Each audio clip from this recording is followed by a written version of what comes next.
As artists, we have this massive obsession with finding your art style. You can find countless videos here on YouTube about how to find your art style, how to unlock your art style. There are conversations about how to find your art style on pretty much any social media platform. I, in the past, have even added to this discussion. But after taking a step back, I've come to realize that this is such a modern problem. And admittedly, it's a problem that can actually stunt your creativity.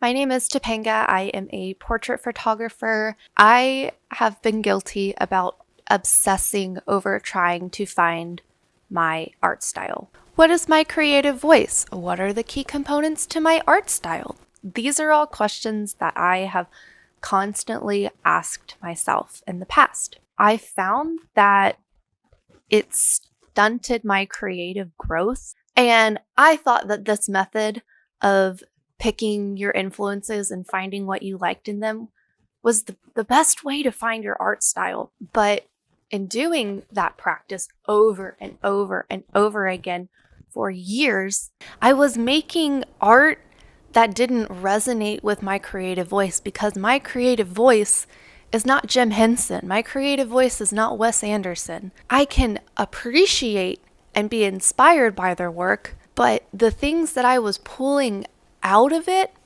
was not what my artistic soul was wanting. I wasn't looking at composition. I wasn't looking at color theory and finding what it liked. I ended up losing myself. And it wasn't until I had a conversation with my mentor about art style. We just talk about our philosophy on creativity and how we apply it to our work. And in one of our conversations, we were talking about art style, and I was talking about this mission I was on. He told me that the great artists that we associate with having a identifiable style didn't do this practice. They just went out and painted or created. Van Gogh is an artist that came up in conversation. When we look at a Van Gogh painting, or Van Gogh if you're my European audience members, you can identify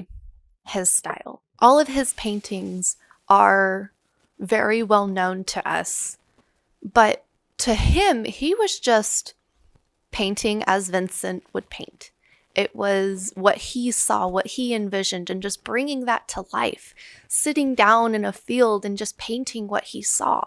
And he didn't obsess over, well, how are people going to know that it's my painting? Because people weren't interested in his paintings.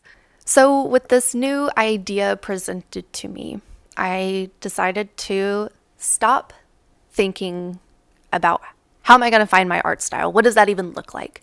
I threw away the puzzle pieces that I tried to assemble together that just weren't fitting. I just stopped thinking about it.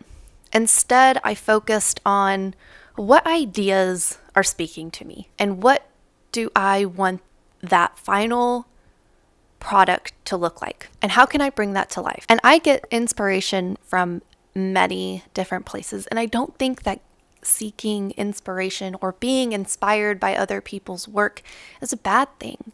We're all inspired from somewhere. Even the movies that we watch today that we love. Barbie had like 50 plus movies that inspired it. I still think a lot of the principles that are brought up in To Steal Like an Artist are great for forming creativity. Finding inspiration and drawing from inspiration is not a bad thing. It's just how you go about it. I can watch a Tinkerbell movie and just feel the whimsical and go out and want to take fun little fairy self-portraits. And I can try different techniques and see what I like and what sticks and what doesn't stick. And it's okay if things don't stick. Part of creative expression is experimentation.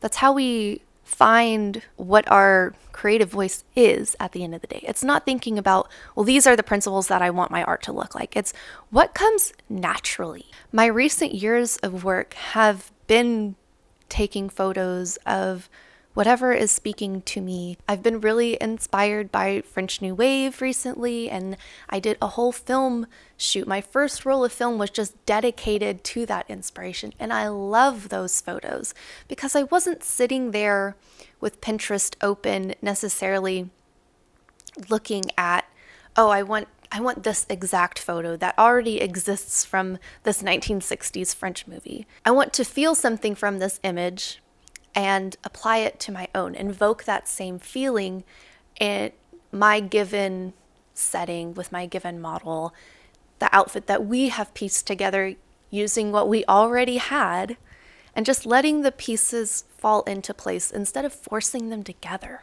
And I found that the more that I did this, the more that I loved my work. As artists, I feel like we have this tendency to be so self-critical of our work to the point where sometimes we just hate what we make. I, for so many years, did not like my work because I was not being genuine in creating my art. I was just taking photos of people who asked me to take their photo, trying to get as much practice in as I could, and then going on Pinterest and trying to find a photo that kind of matched it and admittedly copy and paste. And I was never happy with the photos I was taking because that wasn't my genuine creative voice reflected. And I knew that. And I can't remember where I heard it, but I heard someone say that if you don't want to frame your photos and hang them up, then you're not taking the right photos. And I wish I heard that a few years ago because I think it would have woke me up a little bit faster, because now I'm at a point where I take photos, and I take photos just for the sake of I need a photo to hang up in my apartment, so let me make one. I love printing my photos now.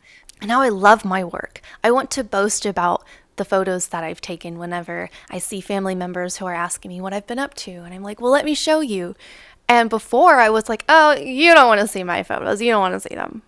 But now I love showing them. I adore those photos that I took with Sydney on film. I adore those. I want to print them really, really big and just hang them and just have people come over just so they can see the work that I've done. And I still have a routine of sitting down and doing research. But when I do my research, I'm not asking my questions of what is Jim Henson doing that I like? And how can I steal that? It's, well, what is going on the screen that I like? Is it the camera movement? Is it Kermit?